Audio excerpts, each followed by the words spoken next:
Hey, Silverdollar here doing a pet tutorial. Going to take you from hatching to legendary fusion. So first, two websites to check out. The first is the Realm of the Mad God wiki page for pets. It has a ton of information. The next site you should check out is pfiffle.com. It lets you sort all the pets by family, rarity, and first ability.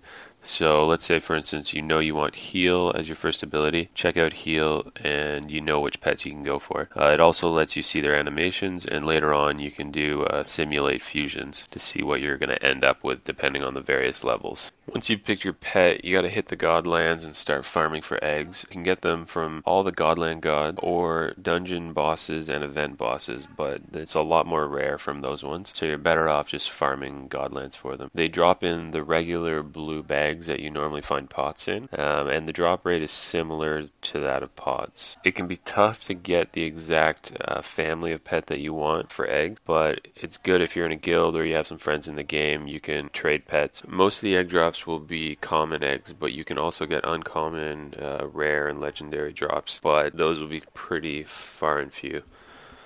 Alright, when you get all your eggs, head over to your pet yard and start hatching them. Now, if you want to go for legendary, you'll eventually need 8 common eggs of one family.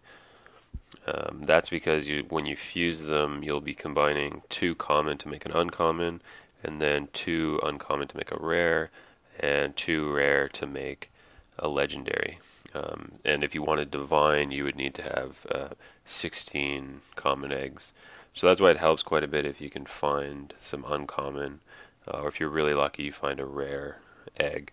It saves you quite a bit of time because those pets, when they hatch, come already partially leveled. Once you've hatched all your pets, you want to find the one that has the right abilities you're looking for. So in my case, it's a yellow cat, which has a magic, heal, and a heal for its first 2 abilities. Now, when you start feeding it, at common, you want to feed it generally low-level feed items. So stuff that are around 150 feed. Most pots are that level. At uncommon, you want to feed it slightly higher, and the reason is because each level you end up spending more fame per each feed. Okay, once you have 2 uncommon pets, you can fuse them to make a rare pet, and at the rare stage, your pet will evolve and turn into a different sprite. So for cats, you have the white lion and a ninja.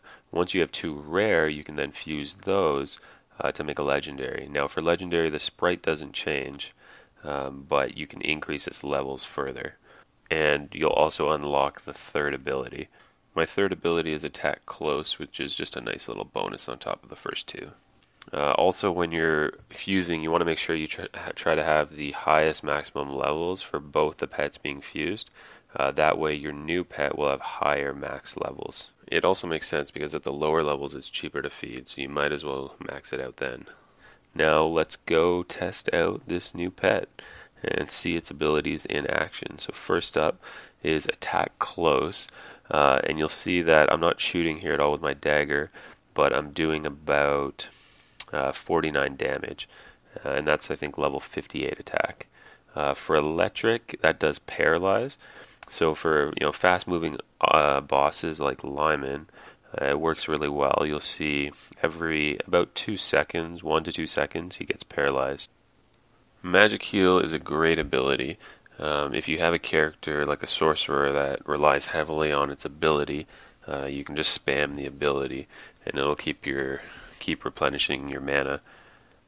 So for my scepter here, it just lets me continually spam it in the God's Lands, and you can often get soulbound damage. So even if you're in something like a fame train where it's hard to sometimes get in damage, you can end up getting a large number of pot drops or egg drops. Sometimes just within a short period of time, like a minute, you might end up getting 3 or 4 drops. And the last ability, but probably most important, is heal. And for me, I think I'm healing at about 50 HP at the moment with a level 80 heal.